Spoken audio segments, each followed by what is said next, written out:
it's me, Miss Jennifer. How are you today? It's so good to be here with you.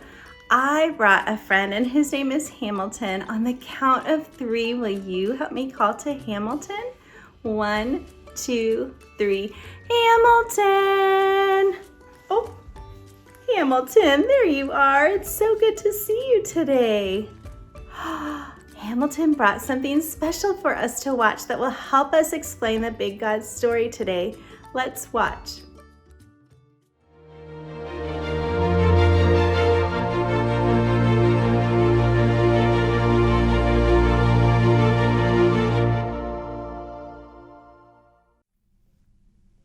The friend of little children.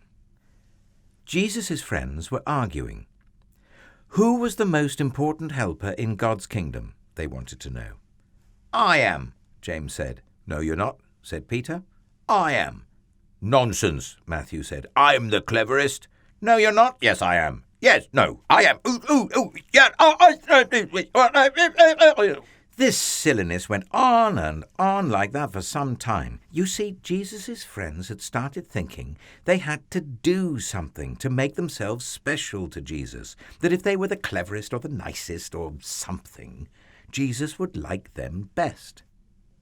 But they had forgotten something God had been teaching his people all through the years, that no matter how clever you are, or how good you are, or how rich you are, or how nice you are, or how important you are, none of it makes any difference. Because God's love is a gift, and as anyone will tell you, the whole thing about a gift is it's free.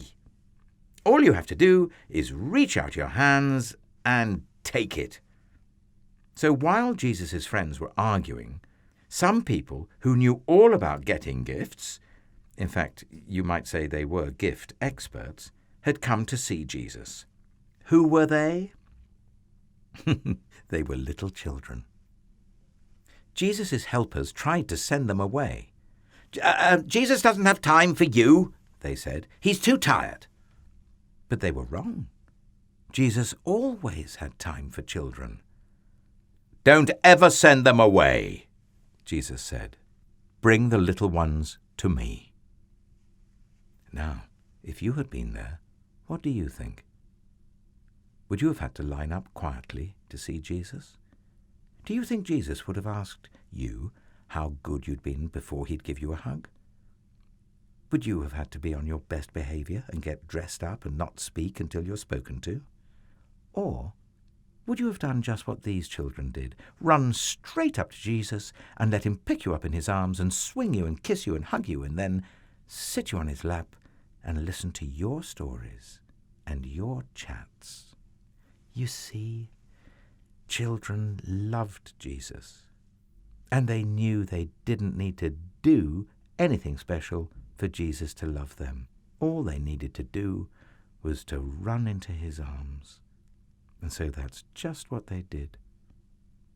Well, after all the laughing and games, Jesus turned to his helpers and said, No matter how big you grow, never grow up so much that you lose your child's heart, full of trust in God. Be like these children. They are the most important in my kingdom. Wow, that was great. You know, when Jesus welcomed the children, he was reminding us that his kingdom, the kingdom of God, belongs to those who totally trust God, who know they cannot survive without Jesus. So let's remember, no matter how big you grow, never grow up so much that you lose your child's heart, full of trust and love and dependence upon God. We'll see you next time. Bye.